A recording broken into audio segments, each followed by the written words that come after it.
Assalamualaikum warahmatullahi wabarakatuh. Dalam guru penggerak di sini semua yang harus bisa. Dan belum merdeka, kita semuanya jadi guru penggerak, semuanya jadi kepala sekolah. Jangan di hati kita sekolah, mau jadi kepala sekolah. Bukan itu dasarnya. Kepala sekolah nggak ada yang jadi kepala sekolah, tiba-tiba ada bisa terjadi. Cuma kita kalau kita kerja di suatu tempat, mungkin harus ada dan dikasih harus ada tambahannya. Udah guru apa tingkatan dari guru terus pas sekolah ya apa tingkatan sekolah terus. Nah itulah yang bagus, bukan selamanya, tapi di sana kita kembali. Kita kan dipanggil bersyukur nih, walaupun kita apapun yang tadi jangan sampai dari awal sampai maksimal dari sekolah. Wah, emosi adanya jangan. Kita bersyukur, kita mengennya, kita merasakan, kita menikmati, yang akhirnya kita sudah merasakan bahwa kita adalah termasuk bagian mengisi ke Indonesia, mengabdi pada anak bangsa. Semangat yang akhirnya bisa diraih. Saya atas nama Polri mungkin bisa memberikan apresiasi, saya kasih kursi dulu. Terima kasih. Assalamualaikum warahmatullahi wabarakatuh. Jadi saya alhamdulillah diberikan kepercayaan untuk yang menyampaikan materi pertama. Mungkin izin 15 menit depan saya di depan, kemudian dilanjutkan oleh Budi, kemudian dilanjutkan oleh Putri, dan terakhir oleh Pak Ahmad. Mungkin itu. Selanjutnya ini saya sampaikan di depan sebelum saya menyampaikan materi bahwasanya asal ini nanti ada sertifikat, mudah-mudahan bisa dijadikan sebagai bahan untuk persyaratan di PMM, karena secara tidak langsung kami ini diprogram dengan kegiatan kompak atau komunitas belajar bersama kita dengan durasi memakan waktu 2 jam. Tidak bisa bermanfaat ya, cuman supaya memotivasi teman-teman, nanti linknya saya berikan kepada yang hadir, dan hari ini sebenarnya dari setting jam 1 siang harus sudah di sini, karena settingan saya begitu. Apabila nanti jam 1 kurang 10 menit Bapak Ibu bisa mengisi link tersebut, kurang menit paling 5 menit dari 5 menit, isi nama dengan benar, kemudian di situ ada bagian jadi sebagai peserta, kemudian tulisan email kalau salah nanti kirim. Jadi email Bapak Ibu bisa ditulis kembali tidak ada yang salah, kalau salah otomatis link sertifikat tidak bisa terkirim. Dan linknya bisa nanti jam 1 kurang 2 menit saya berikan, hanya mungkin 2 sampai 5 menit ya, 2 sampai 5 menit mengisikan nama pakai HP. Oh, ada fotonya ada. Hah? Malam tadi itu saya setting sampai jam berapa? Baik, nanti kalau memang kali ini belum bisa, nanti saya jangkau aja, saya kirimnya. Kebetulan saya setting di jam, jadi saya waktunya ini itu berlaku hanya 2 jam. Tadi saya setting gitu, tapi kalau memang hal belum bisa, saya akan ubah linknya limiter timernya saya buat aja. Baik, Bapak Ibu kita mulai saja. Punya data kan? Kalau punya data bisa hari ini, tapi kalau memang nggak punya data, nanti malam bisa saja. Baik Bapak Ibu, kalau waktu sudah berjalan, kita mulai saja diseminasi menjadi positif maupun bersama dan bersama dengan akan jelas pertanyaan. Mungkin untuk kali ini perlu tidak ya kita perlu. Baik Bapak Ibu, untuk materi saya kira tidak terlalu panjang ya. Mohon untuk berdiri, kita asli sebentar ya, 3 menit. Mohon berdiri bisa memimpin, nanti saya dapat banget.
Baik, Bapak Ibu, kita Assalamualaikum warahmatullahi wabarakatuh.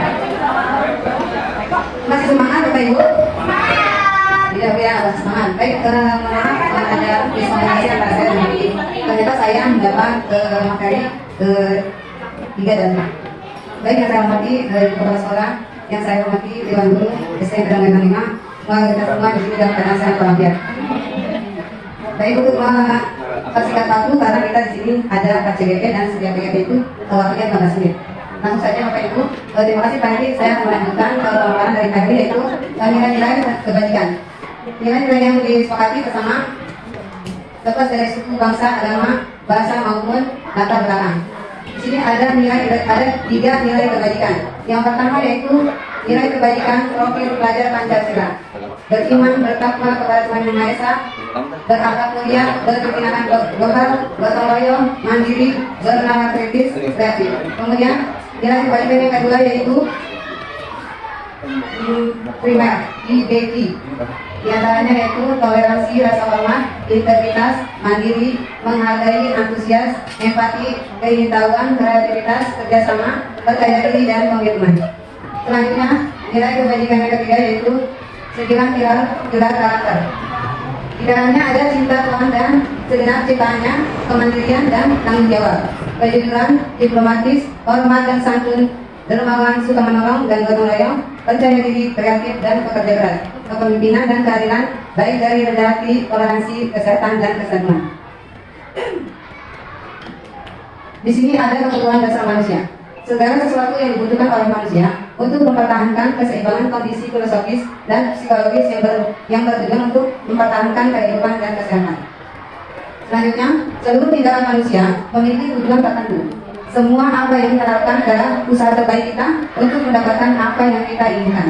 Sebetulnya saat itu kita sedang memenuhi satu atau lebih dari satu kebutuhan, yaitu diantaranya kebutuhan bertahan hidup, kebutuhan kasih sayang dan rasa diterima, kebutuhan kebebasan, dan kebutuhan kesenangan dan penguasaan. Dan di sini ada 5 kebutuhan dasar manusia. Yang pertama penguasaan, yang kedua kebutuhan kasih sayang dan rasa terima dan rasa diterima. Kemudian yang ketiga kebutuhan bertahan hidup. Yang keempat kesenangan, yang kelima kebutuhan kebebasan. Semua orang senantiasa berusaha untuk memenuhi kebutuhannya dengan berbagai macam cara. Bila mereka tidak bisa mendapatkan kebutuhannya dengan cara positif, mereka bisa melanggar aturan atau nilai-nilai. Nilai-nilai tadi yang tiga tadi. Seorang murid yang tidak begitu berhasil secara akademik, mungkin kebutuhannya akan penguasaan tidak terpenuhi di sekolah. Oleh karena itu, mungkin dia akan coba memenuhi kebutuhannya akan penguasaan. Biasanya kalau misalnya anak tidak diperhatikan oleh gurunya atau misalnya merasa dia diusikan dengan temannya, dia akan berusaha memberontak. Misalnya dengan coba mengatur temannya di lapangan bermain. Misalnya dia menyakiti temannya atau mendorong temannya. Nah, itu adalah kegiatan yang memberi peluang murid tersebut membuat pencapaian berat. Seorang yang diterima oleh teman-temannya, kebutuhan akan kasih sayang dan rasa diterima tidak terpenuhi. Oleh karena itu, dia akan memiliki satu teman dan memisahkan diri dengan yang lain. Sebagai guru, kita bisa membangun hubungan yang bisa membangun kepercayaan dan keterima dengan murid kita.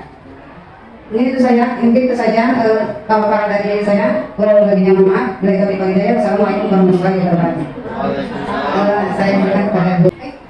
Saya lanjut ya. Boleh nanti bentarnya pertanyaannya. Untuk selanjutnya itu konsep disiplin identitas sukses. Nah, ini yang dari institusi yang tadi disebutkan di awal. Sering banget kita kalau ngajar, kalau kita suka sakit, kalau ketemu anak-anak yang suka nggak paham dikasih tahunya, nggak ngerti harus seperti apa kita ajar lagi. Nah, muncullah restitusi dan 5 posisi kontrol nanti ya yang akan saya bahas. Nah, ternyata di filosofi Ki Hajar Dewantara itu yang tadinya pembelajaran itu teacher center, semua ada pada guru ceramah lagi tanpa memperlihatkan atau tanpa memperhatikan kebutuhan murid. Nah, sekarang pada Ki Hajar Dewantara sudah berubah bahwasanya pembelajaran berpusat pada anak. Bahwa kita guru harus menghamba pada anak. Semua pembelajaran berpusat atau kebutuhannya kepada anak. Jadi ada pepatah, anak datang sekolah dengan gembira, harus pulang juga dengan gembira. Jadi kalau anak tiba-tiba berangkat dengan senang hati, lalu pulang dia bersedih atau nangis bahkan di rumah karena guru saya salah, guru saya galak, saya diomelin, saya nggak bisa dihukum. Nah, itu yang salah adalah ada guru seperti itu. Yang mereka marah misalnya menjelas sih, anak lari. Ternyata itu lagi nanti akan muncul pembelajaran berdiferensiasi ya. Nah, sekarang kita konsekuensi dulu. Konsep disiplin identitas sukses. Ada konsekuensi. Konsekuensi adalah penguatan jangka panjang. Perlu monitoring berkelanjutan stimulusnya atau responnya. Murid menghormati peraturan, penilaian waktu untuk memenuhi kesalahan. Karena ketika anak salah, lalu dihukum oleh guru, itu akan membuat karakter anak, akan mengembangkan karakter anak. Kalau misalkan gurunya terlalu baik atau guru memposisikan menjadi teman, ketika guru tersebut tidak masuk, lalu diganti oleh teman sejawat, dijamin anak tersebut tidak akan mau mendengar guru infal tersebut. Percaya nggak Bu? Ya, itu jika kita memposisikan diri sebagai teman. Nanti akan ada 4 posisi kontrol lagi ya. Boleh kita lihat juga video dari Kemendikbud. Kata-kata apa sih yang sering keluar ketika kita mengajar? Itu adalah posisi kontrol kita dengan kata-kata tersebut. Nah, ada restitusi. Kalau dulu apa namanya disebutnya dengan hukuman, nah sekarang kita ada restitusi. Murid bertanggung jawab untuk perilakunya, fokus pada pemecahan masalah jangka panjang. Murid menghormati dirinya dan orang lain. Teori kontrol, dirinya memegang kontrol. Jadi anak tersebut yang memegang kontrol. Murid bersemangat memperbaiki kesalahan. Ada restitusi bertujuan untuk ketika anak salah kita dihukum sama anak. Untuk apa? Untuk jangka panjangnya. Jadi anaknya akan berubah dirinya sendiri. Seperti itu. Dengan memperbaiki kesalahan-kesalahan. Nah, restitusi nanti akan dijelaskan oleh Pak Fahrul. Tahapan-tahapannya ada 3, tapi bukan tugas saya kan. Kita lanjut dulu. Nah di sini konsep disiplin pendekatan restitusi, yaitu sebuah cara menanamkan disiplin positif pada murid. Kenapa sih kok nggak boleh sekarang anak dihukum, sedangkan adanya peraturan? Kita bahas di sini. Pengertian restitusi. Restitusi itu adalah proses menciptakan kondisi bagi murid untuk memperbaiki kesalahan mereka, sehingga mereka bisa kembali kepada kelompok mereka dengan karakter yang lebih kuat. Kenapa? Kalau misalkan dulu hukuman anak, kita punya peraturan bahwasanya sekolah memakai sepatu warna hitam. Tiba-tiba ada anak yang memakai sepatu warna putih, lalu dihukum oleh orang gurunya. Pokoknya nggak boleh, kamu harus buka sepatu, kamu tidak boleh ikut pelajaran tanpa menggunakan sepatu itu. Jadi harus mikir. Nah disitulah perbedaan hukuman dengan restitusi. Kalau anak dihukum seperti itu, dijamin akan ada trauma yang mendalam. Itu yang disebut dengan bullying. Teman-temannya akan membuli, teman-temannya akan membuat situasi atau kondisi anak tidak mau datang ke sekolah lagi dikarenakan trauma. Nah ciri-ciri restitusi, 1, bukan untuk menebus kesalahan, namun untuk belajar dari kesalahan. 2, memperbaiki hubungan. Yang ketiga, tawaran bukan paksaan. Yang keempat, restitusi menuntut anak untuk melihat ke dalam diri. Yang kelima, restitusi mencari kebutuhan dasar yang mendasari tindakan. Nomor 6, restitusi diri adalah cara yang paling baik. Nomor 7, restitusi fokus pada karakter bukan tindakan. 8, restitusi fokus pada solusi. 9, restitusi mengembalikan murid yang berbuat salah pada kelompok.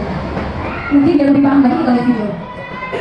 Nah perbedaannya apa sih hukuman, konsekuensi, dan restitusi? Paling gampang memang ketika ada perbedaan seperti ini. Kata-kata apa yang suka membedakan? Contohnya, kasus siswa sering tidak mengerjakan PR. Ini udah pasti sering kita jumpai di kelas masing-masing ya. Kalau hukuman, guru menghukum siswa tersebut hormat bendera selama 10 menit. Pokoknya ini nggak ada kalau misalkan harus ya betul. Pokoknya harus melakukan seperti ini hukuman. Tidak ada tawar-menawar maksudnya gitu. Guru marah dan murid menjadi takut. Efeknya ini, guru marah, murid menjadi takut. Kalau konsekuensi, guru memberikan konsekuensi untuk mengerjakan PR-nya saat istirahat atau dikerjakan sebanyak 3 kali lipat. Jadi ketika teman-temannya istirahat, si anak tidak boleh istirahat untuk mengganti yang tidak mengerjakan PR tersebut. Efeknya apa? Guru tegas, siswa menghormati peraturan. Nah, yang terakhir restitusi yang kita bedakan ini. Guru menanyakan keyakinan kelas atau dirinya dan membantu siswa menyelesaikan masalahnya. Di sini guru terbuka dan siswa menghormati dirinya dan orang lain. Kita pakai segitiga restitusi. Yang pertama memvalidasi kebutuhan. Nah ditanya dulu anaknya kenapa tidak mengerjakan PR, di sini restitusi. Lalu anak tersebut memberikan jawaban. Lalu kita membantu siswa memotivasi untuk perbaikan karakternya tersebut. 5 posisi kontrol restitusi. Tadi yang sudah dijelaskan Pak Heri bahwasanya sebagai seorang guru ada 5 posisi kontrol. Coba introspeksi diri kita ada di sebelah mana. Apakah di penghukum, di manajer, di teman, di manajer, di pembuat rasa bersalah, atau di pemantau? Ternyata guru kelas 1 itu kebanyakan di sini pembuat rasa bersalah. Kenapa? Jujur pada saya pribadi, ketika saya ngajar anak saya selalu berkata begini kan, nah kenapa sih kamu begitu?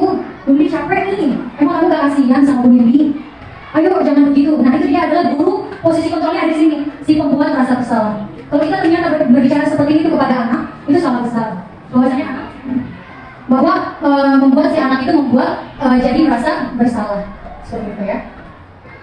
Kita lihat ya di sini 5 posisi kontrol menurut Kemendikbud dengan bahasa-bahasa yang terkadang kita sering sebutkan pada kehidupan sehari-hari. Kenapa kamu terlambat? Sana, kamu boleh mata anda saya, ulang kali. Kenapa saya harus dengan batasan, Bu? Kenapa? Kamu anak ibu, berani-beraninya cowok sudah terlambat, masih berani cowok pula. Sekarang, keliling mata anda saya, 5 kali sekalian. Biar kamu, cepat, pergi sana mata anda saya. Persis betul, biasanya berbicara dengan nada tuh menghapus, menunjuk-nunjuk, menyakiti, dan berteman. Nah, di sini posisi kontrol yang pertama yaitu guru sebagai penghukum. Dia nggak ada tawar-menawar. Ketika anak salah harus laksanakan peraturan yang ada. Nah, biasanya kata-katanya begini, menghardik, menunjuk-nunjuk, berkaca atau bertolak pinggang, membantah, hukumannya verbal maupun fisik. Misalkan anak tidak boleh ikut pembelajaran. Nah, ada hukuman verbal dan hukuman fisik. Efeknya apa pada anak? Menurut saya di sini. Guru dan bapak guru hebat. Dampak yang terjadi pada murid ketika guru berada pada posisi itu adalah murid cenderung akan mundur. Ternyata jika kita memposisikan diri sebagai penghukum, memang anak melakukan kesalahan, lalu ada efek jerak, kita memberi sanksi. Nah ternyata mendapatkan efek karakter pada anak ini murid menjadi pendendam dan tidak menyukai guru atau mata pelajaran yang diambil. Jadi kalau misalnya ketemu gurunya pasti bawahnya pengen kabur aja tuh. Dapat bahkan hukuman denda. Dua, posisi kontrol sebagai pembuat dasar kesalahan. Jadi kelas satu nih, dengan cara tersebut. Contoh.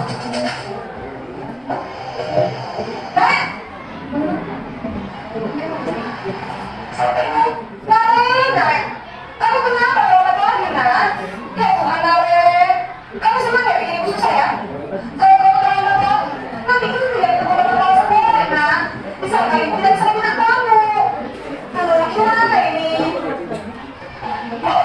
Ya, Gusti Nak. Kamu suruh kan ibu ikut kamu sekolah. Terus, sekarang ibu harus tulis apa ya, Bu absen? Ini kamu selesai lambat loh. Ibu harus apa coba? Maaf bu, maaf sekali. Ya sudah, lain kali jangan bikin susah lagi Nak ya. Ibu tidak akan mau orang bikin terus. Bisa jam duluan kali ibu bapak kelas sekolah. Sampai cepat ke kelas. Maaf ya bu. Ya, posisi kontrol ini yang sering dipakai.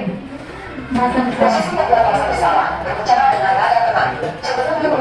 Namun kata-kata yang digunakan akan membuat guru merasa menjadi orang yang gagal. Memandang buruk dirinya sendiri, merasa tidak berharga, dan tidak sanggup membahagiakan orang lain. Ketika guru mengambil posisi berbahasa bersalah, murid akan mengambil yang bersalah dan tidak akan menemukan emosi negatif tersebut di dalam dirinya. Posisi sebagai teman.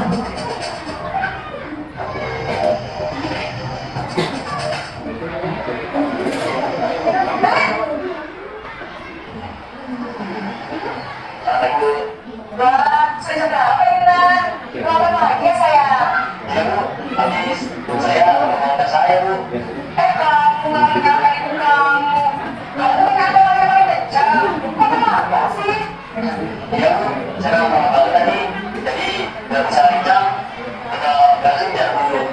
Ya sudah sana, nanti lain kali kita lagi ya. Biar gak terlambat lagi. Bikin seru ibu, bikin ibu. Bisa kan? Bisa bu. Ya sudah sana ke sekolah. Ibu beresin usaha saya tahu. Kamu ini ada saja. Dalam posisi teman, guru berbicara dengan nada suara ramah, akrab, cenderung bersedang dulu untuk menjaga suasana tempat santai. Murid akan merasa senang, aman, dan akrab dengan guru. Identitas yang diciptakan adalah identitas sukses atau berhasil. Namun, guru ingat, karena itu masih bangunan eksternal, maka ada faktor ketergantungan dari murid kepada orang tertentu. Di sini, guru absennya, sehingga di lain waktu, murid bisa berperilaku baik, namun hanya kepada orang-orang tertentu saja.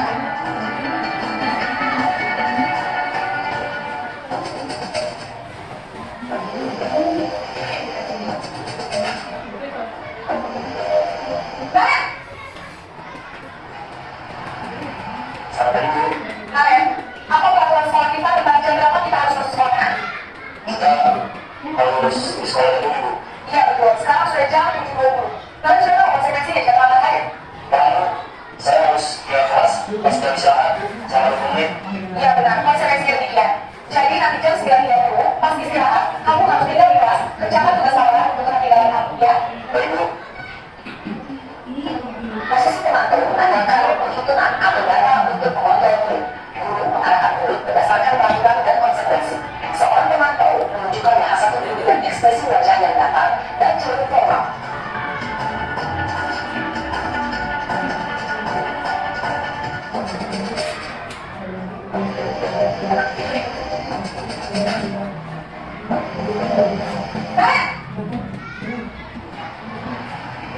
Sampai ibu. Selamat pagi, Karen. Maaf bu, saya makan. Iya, sekolah masuknya jam 7, sekarang sudah jam 7.20. Jadi sekarang bagaimana ini, Karen? Maaf bu, saya lupa sama alat tes malam. Baiklah, menurut kamu, keyakinan sekolah yang mana yang perlu kamu tingkatkan? Menghargai diri sendiri dan orang lain kita bu. Setuju. Jadi, apakah kalian meyakini prinsip saling menghormati tersebut? Iya bu, saya meyakininya. Apakah kalian bersedia memperbaiki masalah pergaulan ini? Bersedia bu. Bagaimana kalau memperbaiki masalah pergaulan ini? Saya akan coba untuk bilang kalau tidak alam saya. Baik, kalau kalian berbicara langsung di rumah,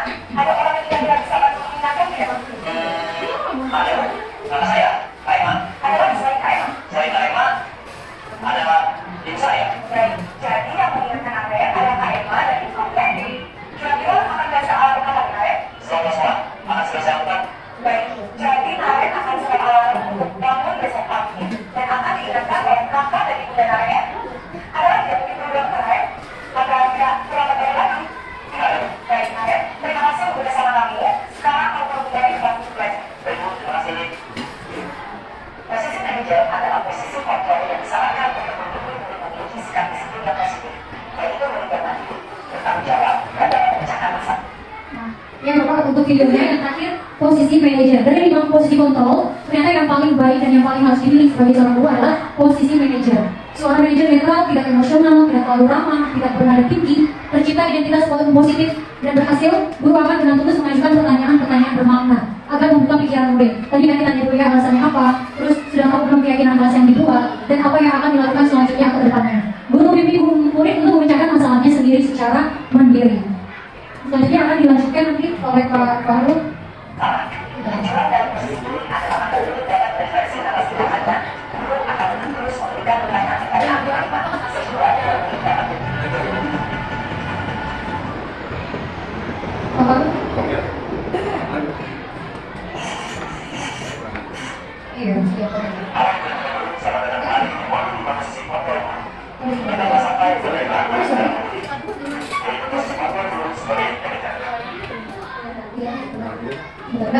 Nah ini dia contoh penerapan 5 posisi kontrol.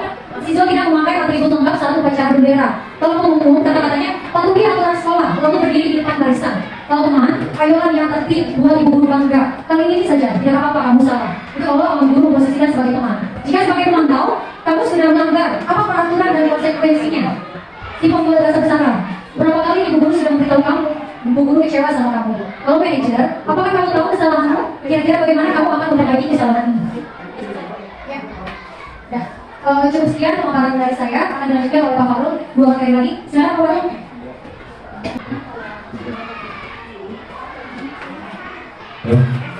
Ini baru masih lanjut ya?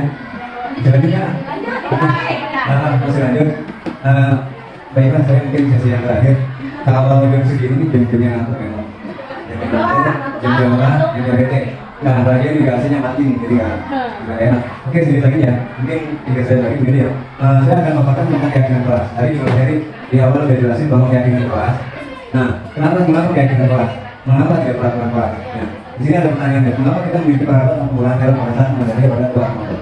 Mengapa kita memiliki peraturan tentang penggunaan masker dan mencuci tangan? Oke, ada keyakinan kelas, ada yang peraturan kelas. Nah, sekarang biar kita pakai keyakinan kelas. Kalau keyakinan kelas, ini sama peraturan kelas beda nggak? Saya tanya dulu Kak Ibu, beda nggak keyakinan sama peraturan kelas? Beda. Kalau peraturan kelas, ada yang peraturan yang dibuat oleh sekolah atau guru. Tapi kalau keyakinan kelas, ada peraturan yang dibuat oleh guru, apalagi siswa. Pokoknya guru dan murid lah sepakatan membuat keyakinan kelas. Nah, kenapa sih keyakinan kelas ini penting buat kita semua? Jelas. Contoh keyakinan kelas seperti apa begini? Satu aja. Keyakinan kelas itu seperti apa? Contoh. Datang tepat waktu. Oke, datang tepat waktu. Nah itu keyakinan itu. Apalagi selain datang tepat waktu. Tadi kalian bilang apa tuh? Menjaga kebersihan. Itu juga termasuk keyakinan kelas. Ada juga jangan apa? Keyakinan saling menghormati, keyakinan kelas. Banyaklah keyakinan kelas. Sehingga dengan keyakinan kelas ini bisa mengikat kita semua. Jadi nanti kembalinya ke 5 posisi kontrol yang kita punya. Tadi sudah dijelaskan 5 posisi kontrol yang pertama apa tuh? Yang tadi udah dijelasin. Kalau belum masih ingat nggak? Satu aja posisi 5 posisi kontrol. Guru sebagai apa? Sebagai apa? 5 posisi kontrol yang leader, pemukul, merasa tidak bersalah, lemah, pemantau. Ada 5. Berarti guru udah nggak fokus dengan saya. Enggak, harusnya memang ini kegiatan praktik aja, praktik yang harus diikuti oleh semua guru sebenarnya. Apalagi tentang ya, restitusi atau posisi kontrol ya. Kadang-kadang dulu ya, kalau kita tuh kebanyakan jadi guru posisi penghukum. Zaman kita sekolah luar biasa dulu. Tapi apa katanya? Nah, kadang-kadang ini juga harusnya diterapkan semua kelas kita masing-masing. Posisi manajer yang begini digunakan. Dari posisi 5 kontrol ini, posisi manajer yang paling penting diterapkan di sekolah. Karena posisi penghukum berapa ya? Nggak tepat. Apa yang kayaknya luar biasa? Anak itu bisa dendam. Saya mengalami dulu. Ketika kita tadi, mungkin selama saya belum di DP, atau teman-teman yang berbeda, kita banyak posisinya menghukum. Coba aja. Sekarang contoh di kelas besar biasa, contoh misalnya ini ada kelasnya yang nakal nih, si nakal juga itu. Nah, bakalan terlambat. Posisi yang paling banyak kita gunakan apa biasanya? Penunggu. Kita marah-marah kadang, malah kenapa terlambat? Malah itu kan, nah itu kalau anak nggak senang, dendam gitu. Kalau dendamnya nggak bisa, karena dia nggak enak dan sebagainya, itu udah nggak cepat. Nah, posisi manajer lain kali cepat. Nanti dia aja, makan dulu.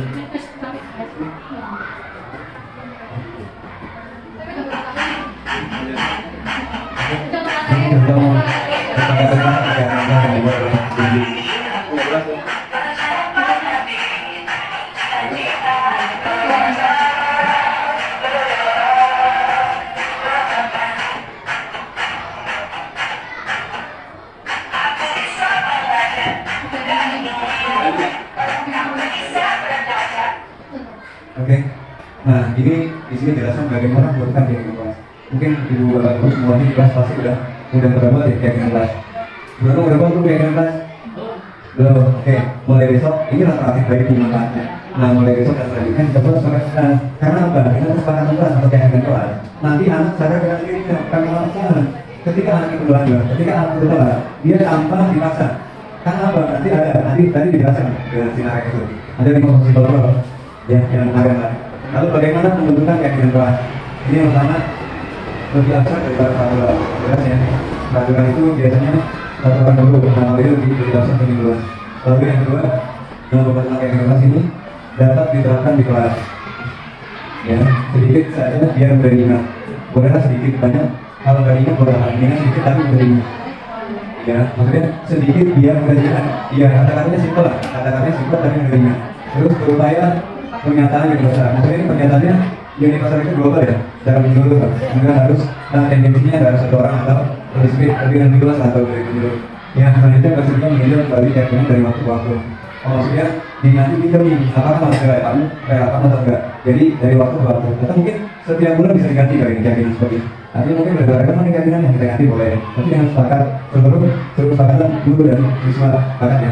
Lalu yang kedua ada bentuk positif. Maksudnya kata-katanya yang positif dulu. Kata-katanya yang positif dan kata-katanya negatif atau kata-kata yang sekiranya menggurui atau menyakiti dan lain sebagainya. Nah, ada keterangannya semua warga kelas hendaknya ikut kontribusi dalam pembuatan keyakinan kelas.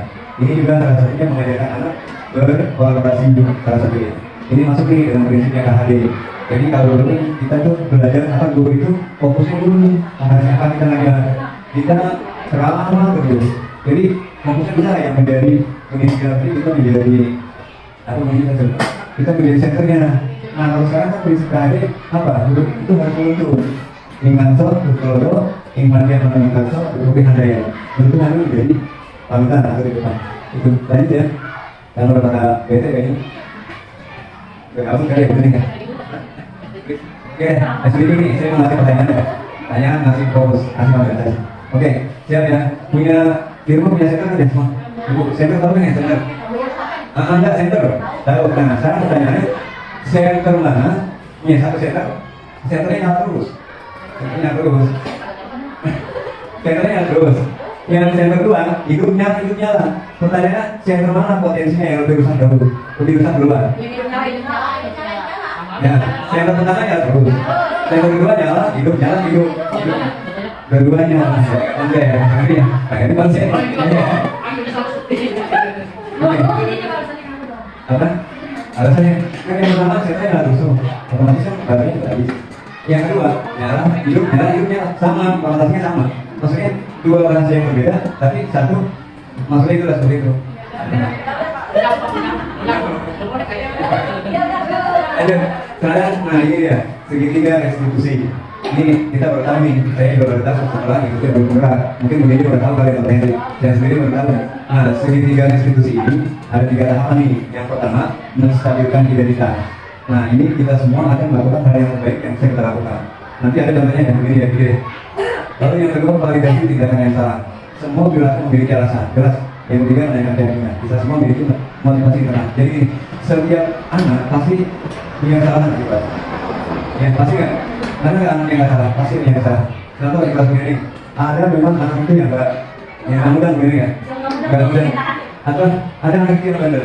Nah nanti segitiga restitusi itulah yang akan kita terapkan dalam penanganan anak. Contoh, anak ini telat terus nih maksudnya. Nah, nanti dari pertanyaan 3 restitusi ini akan kita kelompokkan. Yang pertama, lihat tadi ya, segi 3 restitusi menshadirkan identitas. Ada keterangan di bawah, setiap orang pasti pernah melakukan kesalahan. Kamu bukan satu-satunya yang pernah melakukan kesalahan. Contoh gini, pokoknya Narin tadi ya, Narin, kenapa kamu sering pelanggaran? Atau, nah, jawabannya setiap orang itu pasti punya kesalahan. Gak ada manusia yang sempurna. Atau kamu bukan satu-satunya yang membuat kesalahan. Nah ini, jadi nanti dari pertanyaan ini kita nggak menghukumi seseorang atau nggak memaksakan membuat dia gimana ya mentalnya, nggak, artinya kita mengasih semangat gitu. Yang kedua, validasi tindakan yang salah. Nah di sini contohnya seperti ini, kamu tentu punya alasan mengapa kamu melakukan hal itu. Contoh makanya si Maron tambah kesalahan. Mungkin apa alasannya? Mungkin karena Maron sering begadang atau sering main HP sampai larut malam. Nah pertanyaannya seperti itu, pelan-pelan, karena jangan juga bilang kamu. Nah seperti itu nggak boleh. Ada tindakan itu yang mencederai psikis mereka nantinya. Lalu adakah cara yang lebih efektif untuk mendapatkan apa yang kamu butuhkan? Ini juga salah satu pertanyaan yang membuat validasi tindakan yang salah. Lalu menanyakan keyakinan. Nah ini contohnya nilai apa yang telah kamu sepakati. Jadi ini makanya kesepakatan di kelas kita dapat nih. Contoh kelas 5, kesepakatan kelasnya diantaranya kebersihan kelas. Contoh. Nah ketika anak itu membuang sampah di kelas sembarangan, lalu nanti kita bilang kesepakatan nilai apa yang telah kamu langgar. Pokoknya apa? Kalau sampai itu kebersihan ya, atau disiplin atau di dan lain-lain. Nah, kamu ingin menjadi seorang pejabat, ini juga termasuk salah satu pertanyaan untuk menanyai segitiga restitusi. Ini kayak ini ya, jalan ya, artinya sesuai kondisi kita sekarang ini pasti. Tapi saya begini ya.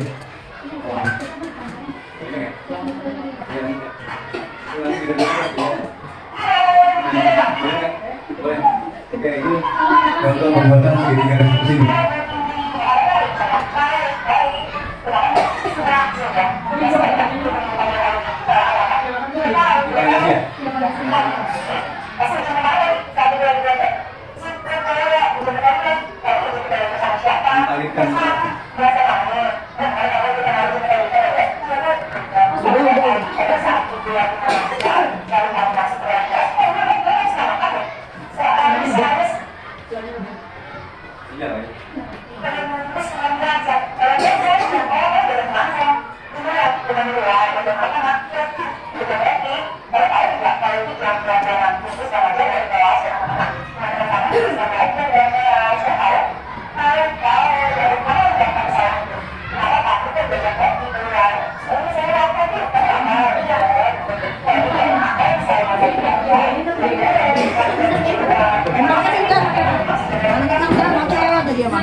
Macam mana jadi guys? Punya pacar dua kan sih?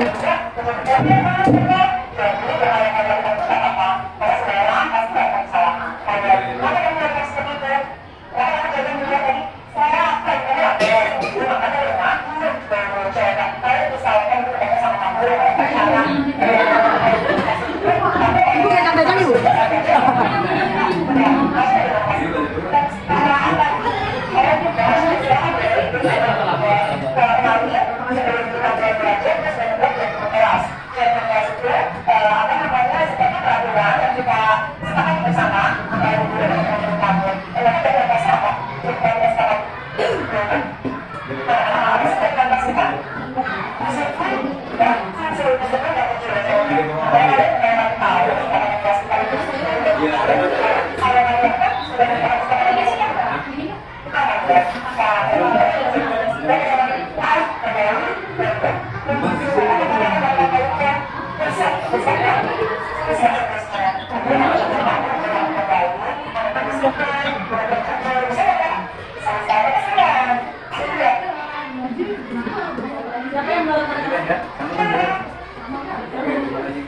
Oke, terima kasih.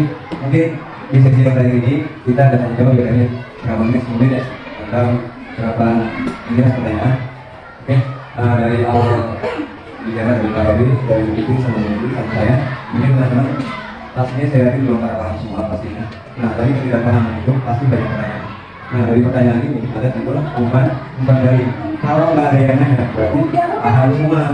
Kalau banyak yang nanya berarti pematerinya nggak jelas jelasinnya. Itu juga refleksi yang harus ini ya. Coba saya buka deh. Ya, mau kita kan? Mau kita?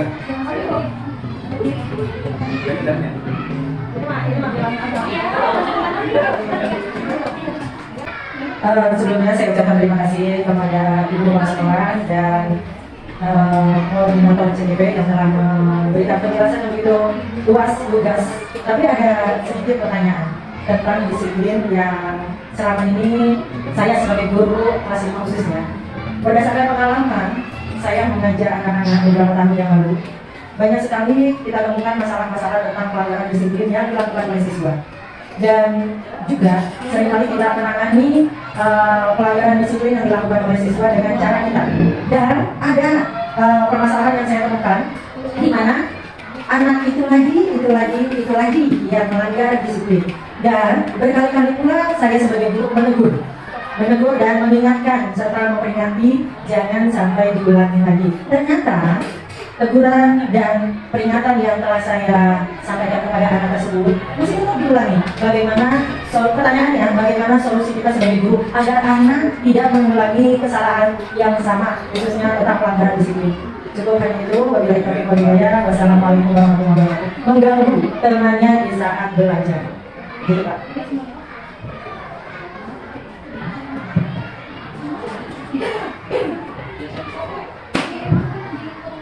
Baik, terima kasih. Saya akan mencoba menjawab. Sebenarnya persoalan yang tadi disampaikan oleh Ibu ini sering dilakukan ya. Ada satu anak yang terganggu ya. Ya mungkin gini, ini tentunya kalau namanya saya itu tidak ada jawabannya asli ya. Ini berdasarkan pemikiran saya dan tadi sudah ditemukan dengan tadi ada yang mungkin segini diskusi mungkin bisa kita. Jadi ini menurut saya mungkin tadi anak yang melakukan kesalahan tersebut yang pertama kita lihat latar belakang orang tuanya tidak kita lihat kesalahan itu seperti apa. Karena pertama seperti profesi itu yang mengenai barangkali perlu dilakukan. Kalau misalnya yang kamu sudah dilakukan profesi kebutuhannya apa, soalnya kan tentunya kami tidak akan juga ketahui dan kita sekarang melakukannya harus ada sebenarnya. Kemudian dilakukan masih melakukan kesalahannya mengganggu ya, mengganggu banget ya. Mengganggu ya. Mengganggu dalamnya banyaknya orang lagi. Ya, mungkin dari saya lagi kita cari setiap orang pasti punya kemampuan ya, punya bakat. Misalnya namanya siapa? Putra itu kita kan, kamu misalnya mau dilakukan. Kita dari remisi putra. Nah dari pertanyaan kita juga barangkali bisa menjadikan apa ya salah satu jalan keluar. Misalnya dia main bola misalnya. Nah dari ketika kalau di dalam kelas nggak mungkin kita kasih bola ya, tetapi tentunya dari jawaban tersebut bisa kita tindakan sendiri. Misalnya sebagai contoh main bola, bisa kita main bolanya nanti yang pas silakan. Nanti kita dulu ya. Nah ini bisa seperti itu. Dari pertanyaan itu kita bisa tahu apa sih sebenarnya yang kita dapati oleh sebuah tersebut. Nah dengan tadi dihubungkan dengan segitiga restitusi, kita akan mencoba posisi kita itu sebagai posisi manajer. Jadi apa yang dimau oleh anak itu kita akan fasilitasi gitu. Kemudian yang ketiga tentunya ada satu apa ya pertama atau pengulangan dari keyakinan kelas yang pertama untuk sering kita sampaikan. Mungkin itu sih dari saya. Barangkali teman ini memberikan hal yang lebih baik. Terima kasih. Assalamualaikum warahmatullahi wabarakatuh. Baik, untuk pertanyaan mungkin kembali satu aja ya, dikarenakan memang waktu yang terbatas. Untuk pertanyaan seperti ini, ada salah satu siswa yang selalu mengulang kesalahan yang sama. Seperti itu boleh ya? Bagaimana ininya solusinya? Ya kita sharing ya, Ibu mungkin sama kondisi anaknya seperti saat kita mengajar. Jadi dalam prinsip ajar Dewantara, bahwasanya Bapak Ibu guru itu sudah tahu belum diibaratkan seperti apa? Kita ini sebagai guru diibaratkan sebagai seorang petani. Sedangkan guru kita adalah bijinya atau benihnya dan sekolah adalah ladangnya. Oleh karenanya, sebagai seorang petani untuk mendapatkan bibit-bibit yang unggul, kita harus merawat, memupuk, memberi menyiram ya, menanam otomatis merawat dan memperhatikan benih tersebut agar bisa memanen benih-benih atau bibit-bibit yang kualitasnya unggul. Nah, otomatis yang namanya padi tidak akan menguning yang ditanam baru hari sore, tidak akan seperti itu. Artinya apa? Ada proses, semua melalui proses. Jika kita ketemu anak yang hari ini melakukan kesalahan, besok melakukan kesalahan yang sama, otomatis memang harus adanya tindakan yang berulang. Bahwasanya merubah obratan anak itu tidak bisa, tetapi kalau kita memperbaiki perilaku anak itu, kemudian bisa. Jadi harus ada gerakan yang istiqomah menurut saya. Kita nggak boleh capek untuk selalu menggunakan atau memberikan perilaku yang baik, beri perhatian yang benar. Dan jangan lupa, kalau misalkan kita mengajarkan anak, didahulukan dulu dari diri kita sendiri. Karena kembali lagi, walaupun semua pembelajaran ada pada student center, kita juga adalah role model anak-anak. Ketika kita memberikan perilaku seperti itu, kan dari guru-guru itu adalah di buku dan di video. Usahakan perilaku kita juga perbaiki. Jadi kita contohkan kepada anak-anak didik kita hal baik apa yang diinginkan seperti itu. Terus tadi mungkin bisa melakukan sedikit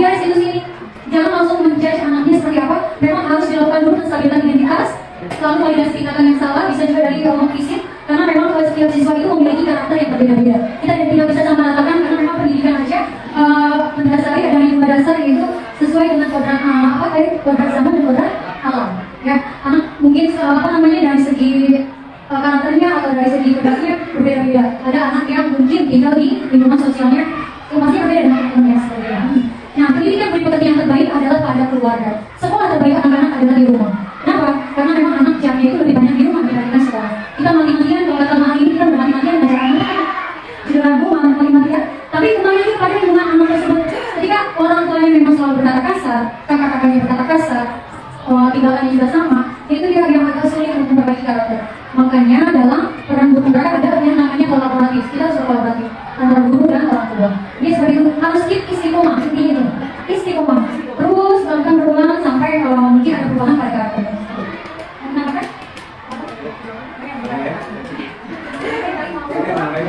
Ya mungkin pertanyaan baik, jadi saya sampaikan sesuai dengan topik kita tadi. Ini yang menjadi permasalahan kita ya, setiap kelas itu pasti ya. Apalagi yang akhirnya setiap angka kelas 6 udah lulus, ada yang nggak bisa baca, ada yang nggak bisa nulis. Itu banyak bukan sekolah di negara saya. Nah itu jadi tantangan kita semua sebenarnya. Mudah-mudahan ya dari guru penggerak ini yang belum ikut, ya kita ikut sama-sama. Kita nggak usah lah belakangan jadi kepala sekolah. Apalagi saya, PNS pendidikan aja belum. Apalagi PNS, hasilnya yang nggak mungkin jadi kepala sekolah. Kalau kita seperti itu. Nah tadinya juga awalnya saya nggak mau ikut PNS sebenarnya. Tapi hari ini minggu dulu bulan mungkin udah jalan beberapa ya kan jalan lebih. Oh ternyata banyak lah itu yang kita manfaatin. Memang walaupun kembali kita sendiri nanti jadi DP itu luar biasa. Begitu nanya ya begitu ya. Di kelas itu belajarnya walaupun hanya kita itu kayak rasa kayak begitu kayak ini. Banyak mainnya, angkanya gimana? Nggak ngatur, nggak jenuh, karena memang banyak ekspresi yang bisa dilihat. Nah itu nanti terapkan di sekolah. Nah pertanyaan berikutnya itu berkaitan dengan tadi itu apa keyakinan kelas, makanya keyakinan kelas kita udah buat, terus si putra masih melaka. Nah kalau keyakinan kelas udah buat di sekolah, si putra masih bandel. Si putranya masih bandel. Nah konsekuensinya akan hubungannya seperti apa? Tapi jangan posisi menghukum. Nah posisinya begitu. Karena maunya kesepakatan kita buat jangan berisik di kelas untuk kesepakatan seperti itu. Kalau dia berisik, apa konsekuensinya? Apa pelanggaran yang bisa dilakukan? Nah, ketika si putra melanggar, ayo anak-anak sepakat tuh kalian, semoga harus disetujui, semua murid harus disetujui. Nah, ketika dia sepakat, umpamanya karena putra melanggar, contoh buang sampah seperti apa, tapi ukurannya ringan. Jangan memberatkan siswa, jangan menghukum siswa itu salah satu keyakinan kelas. Nah, makanya fungsi dari sini, saya sih pengen itu ya, untuk hari kepala sekolah ini. Kita kan ada compare setiap 2 minggu sekali. Pengennya saya itu setiap 2 minggu punya apa? Punya materi. Nanti ini di SD 1 udah berjalan, ini kelas 1. Juga harus dari guru penggerak ya. Setiap guru itu harus bisa ngasih materi. Sesi apa nih yang kira-kira menarik? Baik dari metode belajar atau cara bikin PPT atau cara bikin apa tuh sekarang PPT diganti. Pakai PPT kenapa? Modulannya. Karena kita udah pakai PPT, kita pakai belajar. Karena kita baru 13. Terus ada lagi silabus yang nggak pakai. Apa ganti silabus? CP, saya belajar. Nah itu baru sekolah saya sebenarnya. Saya pengen nanti ini bayarnya ke mobil ya atau pokoknya. Nah pengen tadi ini ibu besok siapa yang masuk yang silakan bebas pakai ini. Yang berkaitan dengan pembelajaran. Paling tidak ada ini yang benar. Walaupun kita nggak jauh berbeda. Ya, itu aja. Mungkin itu aja yang karena itu aja yang bisa disampaikan oleh teman-teman. Mudah-mudahan diskusi kita pada hari ini banyak manfaatnya dan bisa kita terapkan di kelas masing-masing. Saya itu saja. Wassalamualaikum warahmatullahi wabarakatuh.